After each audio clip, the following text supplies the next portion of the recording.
পাঁচশোকে রাখেন, তার হাসপাতাল ময়দানে কিন্তু আপনাকে জবাবদিহিতা করতে হবে। এই জন্য তার সন্তানদের কাছে বিনত অনুরোধ যে বাপ হিসাবে যদি সন্তানের কাছে কোনো যদি ভুল করিয়া থাকে আপনারা আগে ক্ষমা করে দিবেন। আপনাদের কারণে আপনাদের যদি কোনো অন্যায় করে থাকে আল্লাহ বড় ছেলের সকলে আপনাদের থেকে মাপ চাই।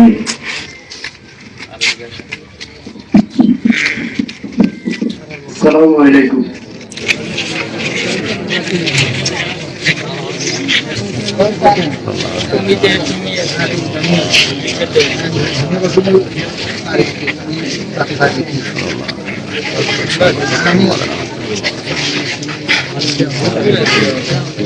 কালামিয়া ড্রাইভার অনেক বেশি দুটো কালামিয়া ড্রাইভার কলকাতা ড্রাইভার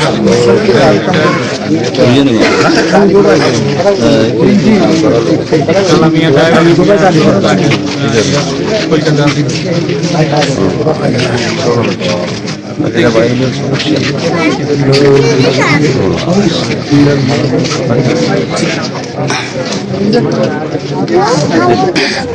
উনি ঢাকাতে ছিলেন, অনেকদিন চাকরি করেছেন। ঢাকা চাকরি যাওয়ার পর থেকে এ পর্যন্ত দেশে আসি বিভিন্ন রকমের কর্ম ছিলেন। ওনার কর্মজীবনে চলাফেরার পথে লেনদেনে যদি কারো মনে কষ্ট দিয়ে থাকে তবে মাফ করে দিবেন। আর বিশেষ করে ওনার যে পাওনা বা উনি যে জানা আছেন, আমরা আছি, বিশেষ করে ওনার ছেলে ছোটটা আছে বাড়িতে, ইনশাল্লাহ আমার লোকের যোগাযোগ করলে ইনশাল্লাহ আপনাদের ল্যান্ডটা শোধ করে দেবো। একটা কথা বলিব, আমরা কথা বলার শুনলাম। আসসালামু আলাইকুম। আমরা যদি আপনাদের কারণে আপনাদের যদি কোনো অন্যায় করে থাকে আল্লাহ করবে। আমরা বলবেন আমি সব কিছু পরিশোধ করে দিব। ওনার বড় ভাই কয়েকটা কথা বলবেন।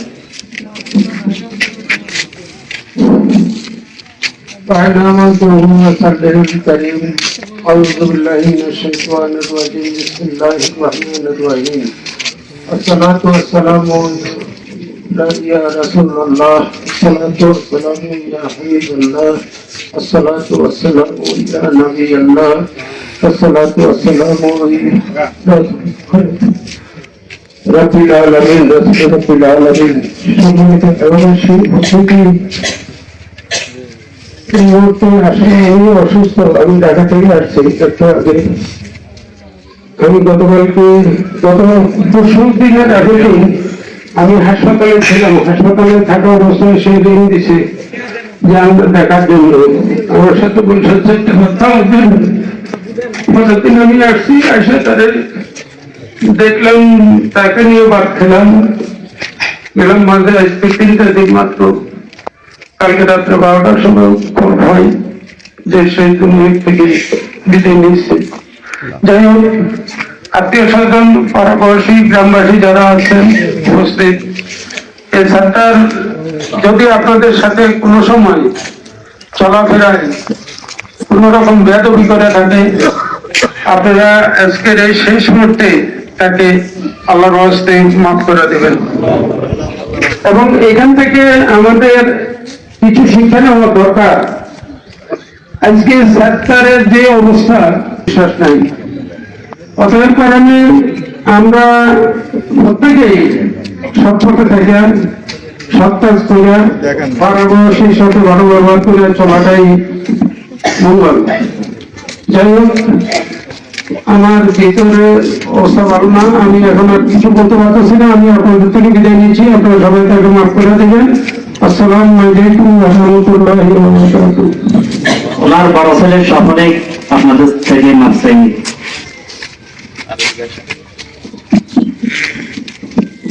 আসসালামু আলাইকুম। সাধারণত অবস্থায় যদি মাদাবাদ যদি প্রত্যেক ভুলভ্রান্তি হতে পারে, যদি কারো যদি ভুলভ্রান্তি হতে পারে, যদি আল্লাহ রাস্তায় আপনারা সবাই ওনাকে ক্ষমা করে দিবেন। জানাজা পড়াবেন আমাদের এই মসজিদের ইমাম সাহেব।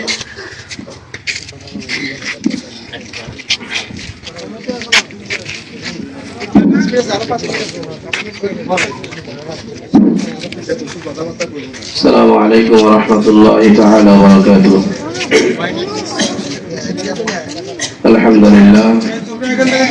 الحمد لله وكفى والصلاة والسلام على من لا نبي بعده. بسم الله الرحمن الرحيم.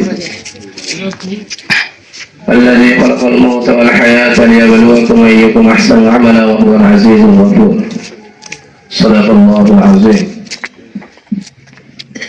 সম্মানিত উপস্থিতি, যে আমরা আজকে যেখানে দাঁড়িয়ে আছি, কিছুদিন আগেও এখানে আমরা দাঁড়াইছি, মনে আছে না সবাই? যে আসলে খুব একজন মহাব্বতের মুখ ছিল। মসজিদে যখনই আসতাম আদর স্নেহ করে বুকে টেনে নিতেন। গত 2 সপ্তাহ ধরে মসজিদে দেখতেছি না, জুমার দিন যখন আসি ভিতর থেকে একটা লাগা দিল, মনে হয় যে আমাকে এসে বলতো যে নাতি আমার জন্য একটু দোয়া করিও। মনে হয় সময় আর বেশি দিন নাই। আসলে দুনিয়ার জমিনে যে মানুষগুলো আল্লাহর পথে চলে, যে আল্লাহর হক গুলো মেনে চলে, যে এদের ইঙ্গিত আগ থেকে দেওয়া হয়ে যায়, এদেরকে ইঙ্গিত আগ থেকে দেওয়া হয় যেন পরিশুদ্ধতা করতে পারে। তার ছেলে সোহেল আমাকে ফোন দিয়েছিল যে মামা, আমার বাবা সমাজের মধ্যে শুনেছে যে খেত খামার করেছে, মানুষের সাথে ভুল ভ্রান্তি থাকতে পারে, একটু দয়া করে আপনার সমাজের মানুষ থেকে মাপ নিয়ে নেবেন। আসলে সমাজে যখন চলে আমাদের সবাই ভুল হয়, হয় কি হয় না? সবাই ভুল হয়।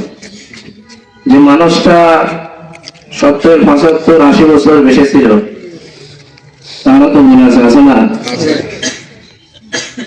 কিন্তু আজকে এমন সময় আমাদের সামনে তিনি শুয়ে আছে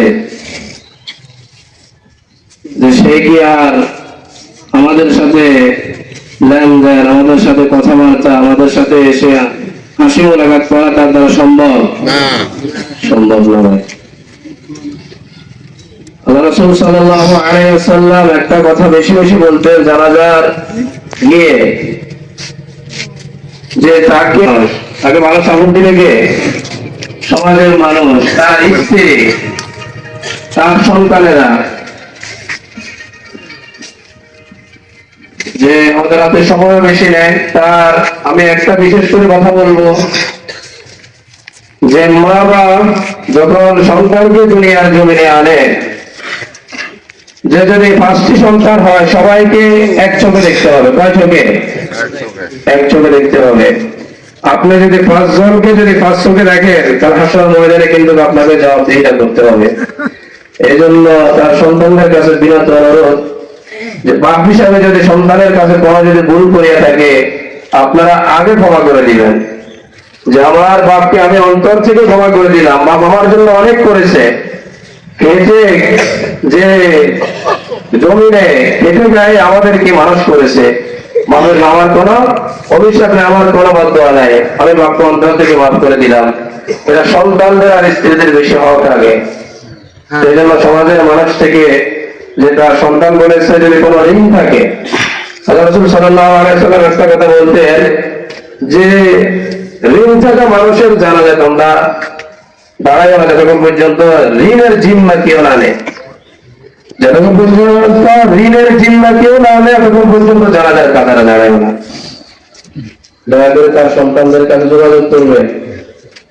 আর দোকান পাড়ে সে যায় হয়তো যে কেউ যদি পাড়ায় বড় লেনদেন থাকে, তার সন্তানকে বলবেন তারা ইনশাআল্লাহ তাদের এমন সামর্থ্য আছে যে আপনার ঋণ পরিশোধ করার মতন ইনশাআল্লাহ তাদেরকে আল্লাহ এনার্জি দিয়েছে, সেগুলোর ক্ষমতা দিয়েছে। আপনারা কেউ মনে হিংসা রেখে মনে কিছু রেখে তাকে যে আজাদের মুখোমুখি ঢেলে দিয়েন না, এটা আমার কাছে বিরাট অনুরোধ। যে আলহামদুলিল্লাহ রাব্বিল আলামিন, আসলে ভিতর থেকে আর কথা আসতেছে না, যে অনেক কষ্ট